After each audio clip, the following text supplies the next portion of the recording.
صحابہ کرام بھی عذاب قبر کو حق مانتے تھے۔ چنانچہ علامہ ابن تیمیہ رحمۃ اللہ علیہ فرماتے ہیں کہ تمام سلف کا اس بات کے اوپر اجماع ہے اور تمام صحابہ کا اس بات کے اوپر اجماع ہے کہ جب آدمی مر جاتا ہے تو اس کے ایمان اور اس کے اعمال کے حساب سے قبر کے اندر عذاب اور ثواب یہ دیا جاتا ہے، اور یہ عذاب اور ثواب یہ روح کو بھی اور بدن کو بھی دونوں کو یہ عذاب اور ثواب دونوں ملتے ہیں۔ کبھی روح کو یہ عذاب دیا جاتا ہے اور ثواب دیا جاتا ہے، کبھی جسم کے ساتھ روح کو بھی تکلیف دی جاتی ہے۔ پھر جب قیامت کا دن ہوگا پھر وہ روح اپنے جسم سے ملے گی اور اس کے بعد میں حساب و کتاب ہوگا اور پھر جنت و دوزخ کے فیصلے کیے جائیں گے۔ علامہ نووی فرماتے ہیں کہ اہل سنہ والجماعہ کے نزدیک یہ عذاب قبر ثابت ہے، اور جو لوگ اس کے انکار کرنے والے ہیں وہ خارجی ہیں، معتزلہ ہیں، اور مرجیہ فرقے کے کچھ لوگ ہیں جو کہتے ہیں قبر کا عذاب وغیرہ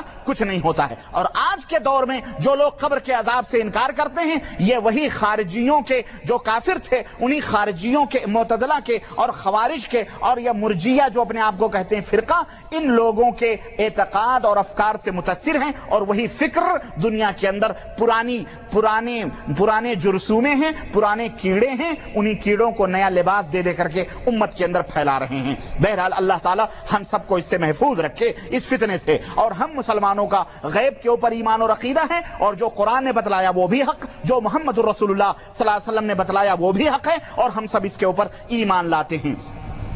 آئیے اس تعلق سے بعض شبہات جو ابھارے جاتے ہیں وہ میں آپ کے سامنے رکھوں۔ مثلا عذاب قبر کے تعلق سے کچھ لوگ کہتے ہیں کہ قبر سے مراد یہ قبر نہیں ہے۔ بعض لوگ یہاں تک پہنچے ہوئے کہ جو قبر کا عذاب ہے ٹھیک ہے، حق ہے، لیکن اس قبر سے جو تم مراد لیتے ہو یہ قبر نہیں ہے جس کے اندر مردے دفن ہوتے ہیں، بلکہ وہ کوئی برزخی قبر ہے۔ اب ان سے پوچھو اس برزخی قبر کی دلیل بتاؤ ذرا قرآن و سنت سے، تو پھر آئیں بائیں مارتے ہیں، پھر شبہات پیدا کرتے ہیں، اور وہ میں بتاؤں گا وہ شبہات کیا ہیں۔ وہ کہتے ہیں بعض لوگوں کو مچھلیاں کھا لیتی ہیں، تو اگر تم کہو کہ یہ قبر یہی ہے، بعض لوگوں کو شیر کھا جاتا ہے پورا، تم کہو یہی قبر ہے، تو پھر اس کو کہاں عذاب ہو رہا ہے، اس کو کیسے عذاب ہوگا؟ اس طرح کے شبہات پیدا کر رہے ہیں۔ لیکن بہرحال یہ صحیح بات ہے، یہ شبہات ہیں، ان کا بھی جواب ہے، قرآن کے اندر بھی احادیث کے اندر بھی موجود ہے۔ یہ ان کی کم عقلی ہے جو ان کی سمجھ میں نہیں آتی ہے۔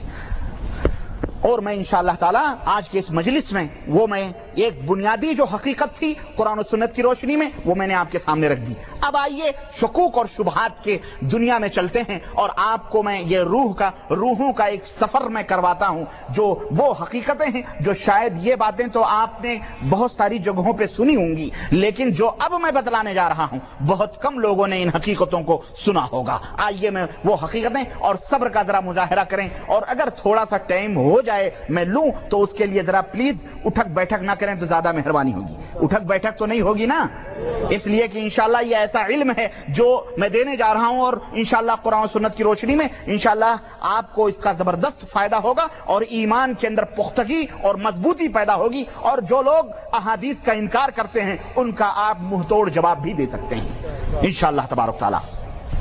کچھ لوگ کہتے ہیں کہ قبر سے مراد یہ قبر نہیں برزخی قبر ہے، کچھ لوگ کہتے ہیں قبر کا عذاب ہی نہیں ہوتا، بہرحال اس طرح سے، اور کچھ لوگ کہتے ہیں کہ اگر قبر میں عذاب یا ثواب مانا جائے تو پھر میدان محشر میں حساب و کتاب جو ہوگا اس کا کیا مطلب ہے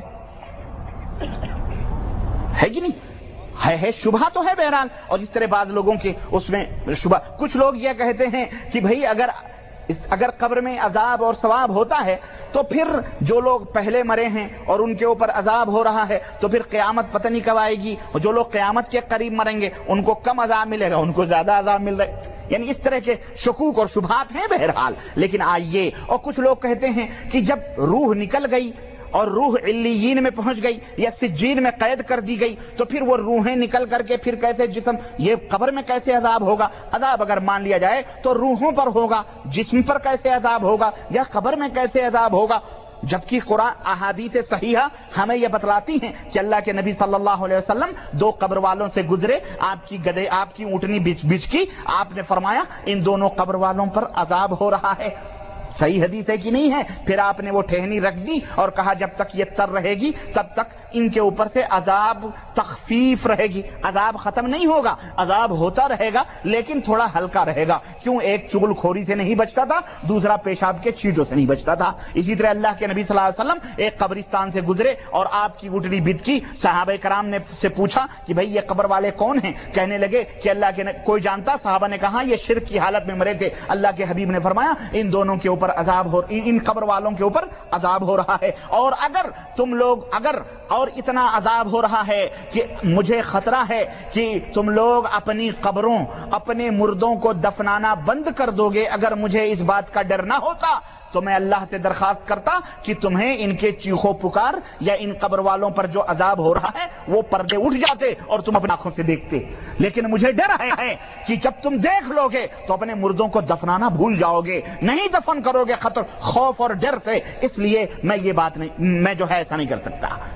تو اس کا مطلب اسی طرح سے ایک بڑھیا جو مری تھی کالی کلوٹی، رات کو صحابہ کرام نے اس کو دفن کر دیا تھا، صبح اللہ کے نبی نے اس کو نہیں دیکھا تو اللہ کے نبی نے فرمایا وہ عورت کہاں گئی؟ صحابہ نے کہا اسے دفن کر دیا گیا، وہ مر گئی۔ اللہ کے نبی نے فرمایا مجھے اس کی خبر بتلاؤ، اس لیے کہ تم لوگوں کی قبریں کسی کے مرنے سے تاریک رہتی ہیں، جب میں اس کے اوپر نماز جنازہ پڑھ لیتا ہوں تو ان کی قبریں روشن ہو جاتی ہیں۔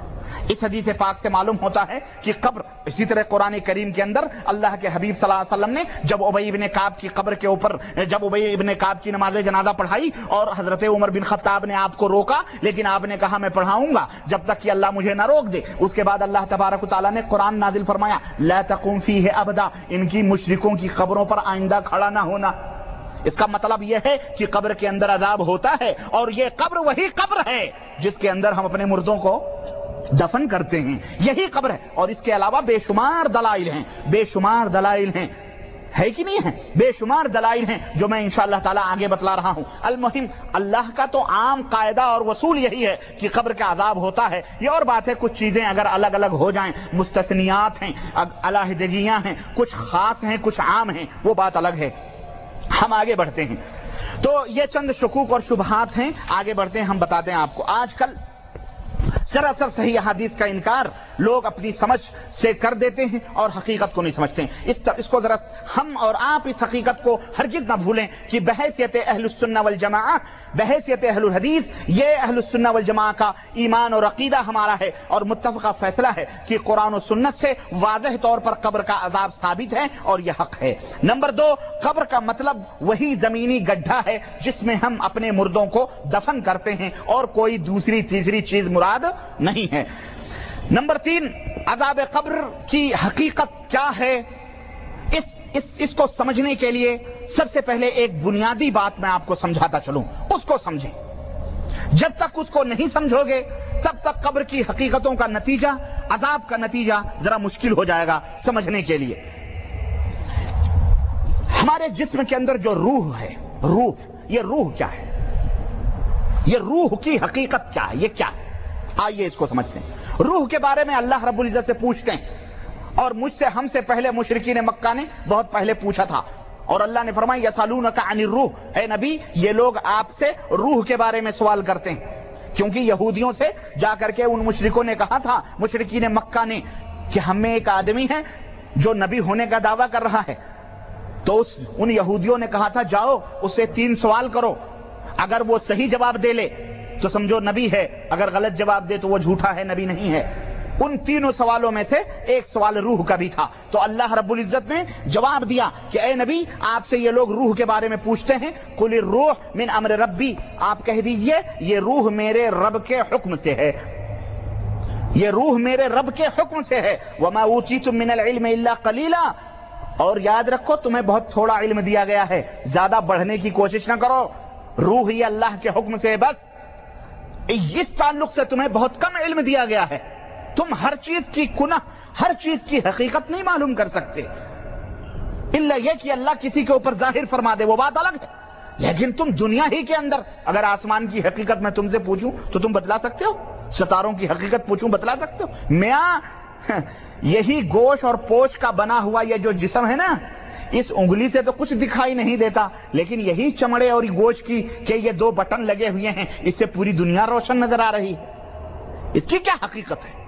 تو بہت سا کان گوشت پوش کا بنا ہوا، لیکن اسی کان سے ہم سنتے ہیں۔ غرض کہنے کا مطلب یہ ہے کہ دنیا کے اندر اللہ کی بہت ساری قدرتیں جن کا علم مکمل طور پر تمہیں نہیں ہے۔ وَمَا أُوتِيتُم مِّنَ الْعِلْمِ إِلَّا قَلِيلًا، اے میرے بندو ہم نے تمہیں بہت تھوڑا علم عطا کیا ہے، بہت تھوڑا علم عطا کیا ہے۔